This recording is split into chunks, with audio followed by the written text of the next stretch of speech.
KF బీర్లు తెలంగాణలో బంద్ అంట. మందు బాబులకు యూబీసీఎల్ షాకు. 900 కోట్ల బకాయిలు రేవంత్ సర్కార్ పైన సెబీకి ఫిర్యాదు. ఇంకా కింగ్ ఫిషర్ బీర్లు బంద్ అయిపోతున్నాయి తెలంగాణలో. పాప సంక్రాంతి ముంగల ఇదేం బాధనే తాగేటోళ్ళకి ఏం బాధ చెప్పండి. కింగ్ ఫిషర్ బీర్లను మొత్తానికి బంద్ పెడుతున్నారంట.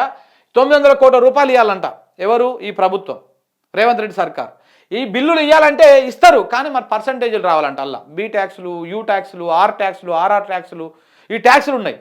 ఈ ట్యాక్సులు కట్టి వసూలు చేసుకునే పరిస్థితులు. ఎందుకంటే ఈ బేవరేజ్ వాళ్ళు అమ్మేటువంటి వాళ్ళకు ఏ లాభం ఉండదు. కేవలము అక్కడ కంపెనీ నుంచి వచ్చేటువంటి లాభం తప్ప ప్రభుత్వం నుంచి ఏ లాభం ఉండదు. ఈ బిల్లులు ఇస్తేందుకు కూడా దాంట్లో ఇప్పుడు 900 కోట్లు కావాలి కదా, 1% ఇస్తావా 2% ఇస్తావా అని చెప్పేసి అడుగుతున్నారంట చాలా వరకు. సో కాబట్టి ఇంకా వాళ్ళ చేతులు ఎత్తేసి చివరికి ఇది అయిపోయింది. యూబీ ఒత్తిడికి తలొగ్గేది లేదు. పొరుగు రాష్ట్రాల్లో బీర్ల రేటు ఎక్కువ, బకాయిలు చెల్లించుకుంటూ వస్తున్నాం. ఆల్రెడీ 14 లక్షల కేసులు స్టాక్ ఉంది. మంత్రి జూపల్లి కృష్ణారావు భూమ్ కోసమేనా బకాయిలు చెల్లించక పోవడం పైన హరీష్ రావు హనుమానం. ఇక కొత్త బ్రాండ్లు తేవాలంటే పాత బ్రాండ్లను బొందబెట్టాలి. అందుకే కింగ్ ఫిషర్ బీర్లను మొత్తానికి బొందబెట్టేసి ఇప్పుడు బూమ్ బామ్ ఇట్లాంటివి ఉంటాయి కదా, అట్లాంటివి తీసుకొచ్చే ప్రయత్నం చేస్తున్నారని తెలుస్తూ ఉంది. అయితే నిన్న ఈయన మాట్లాడుతూ, ఎవరు జూపల్లి కృష్ణారావు గారు మాట్లాడుతూ ఒక మాట అన్నారు. ఏమన్నారు? కేసీఆర్ పెండింగ్ పెట్టిపోయినటువంటి పైసలు మేము డిసెంబర్ 7 తారీఖు నాడే కట్టేసినాము అన్నాడు.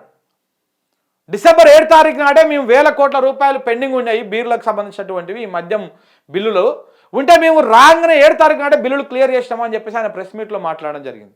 అంటే ఇక్కడ మనం అర్థం చేసుకోవాల్సింది ఏంది? కేసీఆర్ 7600 కోట్లు దిగిపోతప్పుడు ఖజానాలో పెట్టిపోయింది దేనికోసము? రైతుల కోసం. రైతు బంధుకు రైతు బంధు వేస్తేందుకు, రైతులకు పెట్టుబడి సాయం వేస్తేందుకు ఆ డబ్బులు అక్కడ పెట్టిరు. ఇదే కాంగ్రెస్ వాళ్ళు ఫిర్యాదు చేయడం వల్ల ఈసీ దానికి బ్రేక్ వేసింది. ఆయన డబ్బులు వేయలేకపోయింది ఎన్నికల ముందు రైతులకు. ఆ 7600 కోట్లను వీళ్ళు అధికారంలోకి వచ్చినాక రైతులకు ఇవ్వాల్సినటువంటి పైసలను అదే 7 తారీఖు నాడు సీఎం ప్రమాణ స్వీకారం చేసిండు. అదే రోజు బీర్ల కంపెనీలకు డబ్బులు క్లియర్ చేసిరంట. అంటే నీకు రైతుల కంటే బీర్ల కంపెనీల వాళ్ళు ముఖ్యం అన్నమాట. రైతుల కంటే వీళ్ళు ముఖ్యం అనమాట. ఆ రోజు ఆ డబ్బులను అక్కడ మలిపిర్రు. మిగిలిన పశలను మన పొంగులేటి మింగిండో ఇంకెవడెవడు మింగిండో మొత్తానికి మింగిరు. మీరు అందరు కలిసి పంచుకున్నారు, రొట్టెతుంక పంచుకున్నట్టు పంచుకొని డిసెంబర్ నుంచి ఏప్రిల్ దాకా దాదాపు 4 నెలల పాటు రైతులను అరిగోస పెట్టిరు.